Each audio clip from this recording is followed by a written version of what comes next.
বক্তব্য শুনুন। কি বক্তব্য এবার আমারও একটু দেখাও। মাছ নতুন লোক কাটছে, এই মাছটা কেটেছে কেন? আর এর আবার কি কি মাছ কাটায়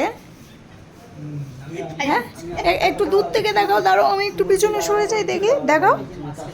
এটা মাছ কেটেছে? হ্যাঁ, আমি যেটা কি টিকটিকি লেজের মতো। কি অবস্থা!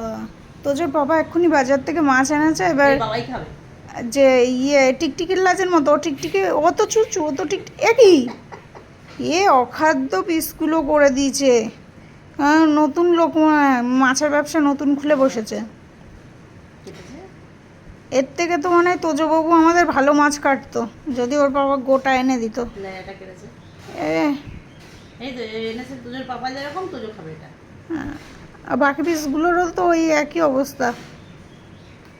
যার দিয়ে নিয়ে আসে তারা জিজ্ঞাসা করতে হবে যে আপনি মাছ কাটা করতে শিখেছেন। সে চুচু আবার তোজোরে দেখাচ্ছে এই মাছটা খাওয়া তুমি।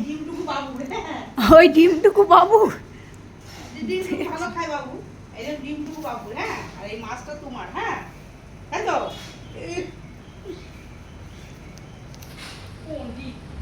সব বুঝে গেলি বল গলু। আলে বাবালে,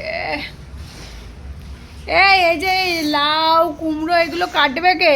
এই খাবি তুই আর কাটবো আমি? গলু, এই ফ্যানটার বোতলটা এক্ষুনি শেষ করো।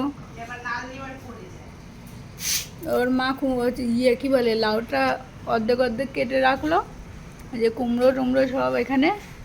ওনার স্যুপের জিনিসপত্র কাটতে হবে, তো যে খাবে সে ঘুমাচ্ছে। ও তো ঘুমাচ্ছে, ও তো খাবে না, তাহলে রান্না করে লাভ নেই। বলবে না 12টা বাজতে দে। হ্যাঁ 12টা বাজতে দে। হ্যাঁ চলো তাহলে তোজো বাবুর সবজিগুলো, স্যুপের সবজিগুলো কেটে দিই। দেখাচ্ছি রান্না হয়েছে